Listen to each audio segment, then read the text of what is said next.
140 voitures sur la piste, une trentaine dans les paddocks. Incontestablement, Ferrari est plus que jamais une marque qui passionne les foules et les amateurs de belle mécanique. Vous aimez bien les Ferrari, vous en avez plusieurs?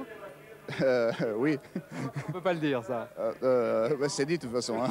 On est marrant. On peut toujours le couper, on peut toujours le couper. Hein. Ah bon, ben on verra ça plus tard. Luigi Chinetti a remporté les 24 heures de Francorchamps en 1949 à bord d'une Ferrari 166 MM. Il est remonté dans une voiture identique aux côtés de Jacques Swatters pour effectuer un tour du circuit qui d'un seul coup l'a rajeuni de 40 ans. C'est resté le SPA d'il y a 40 ans. Et donc, qu'il donne aux pilotes encore la satisfaction d'être un bon pilote. Parce qu'ici, il faut savoir, on pilote la voiture.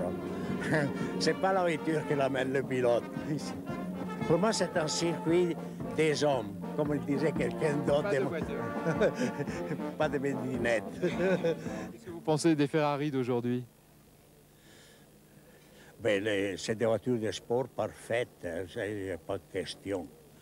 Mais seulement, on ne peut pas les utiliser sur les routes comme dans le temps. Dans le temps, on pouvait s'amuser pour arriver ici en Belgique.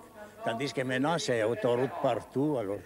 Mais dans le temps, on pouvait mettre la voiture au point en partant d'Italie. On avait des fois 2 ou 3 pépins, les gicleurs encrassés ou des choses comme ça. On arrivait ici, elle était au point pour le départ.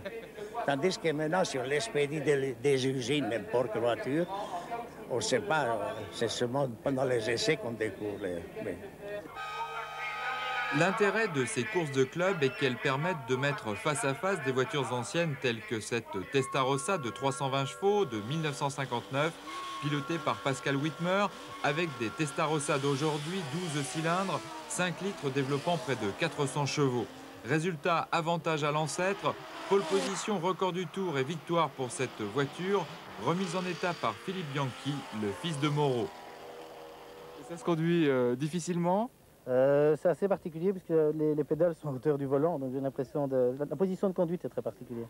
Et sinon, ça se conduit comme une voiture normale, si ce n'est que la direction est très dure. Et là, le changement de vitesse, il faut tout décomposer. Enfin, je m'y fais.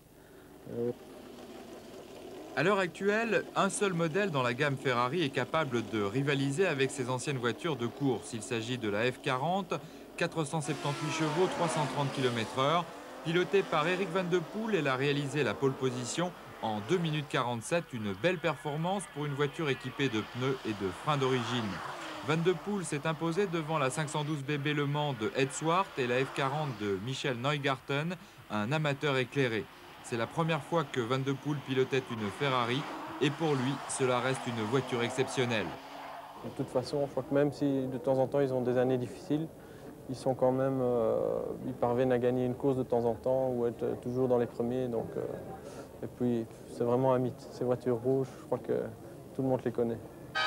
Depuis la mort d'Enzo Ferrari, l'image et la réputation de la marque sont désormais la préoccupation de Piero Lardi Ferrari, le fils du commendator, dont la tâche sera bien entendu de construire des voitures toujours plus belles et plus puissantes, trop peut-être pour certains, et nous laisserons à ce propos d'ailleurs le mot de la fin à Luigi Chinetti. Seulement, je trouve que c'est même beaucoup trop pour la plupart des clients. Il faudrait, celui qui achète, un Belge qui achète une voiture comme ça, dire une fois par mois, avant de le laisser aller sur les routes, il doit faire, disons, 2-3 heures ici sur le circuit. Et mon ami qui les vend, alors il aura des clients qui peuvent utiliser la voiture intelligemment sur les routes ouvertes. Parce qu'autrement, des fois, on trouve des clients qui ont les moyens d'acheter la voiture, mais n'ont pas les moyens de la conduire.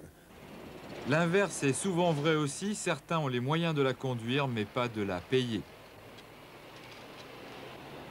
Voilà, si vous vous intéressez aux Ferrari, nous aurons bien entendu l'occasion d'en reparler avec notamment un portrait de Jean Blaton, un passionné de Ferrari. Nous passons maintenant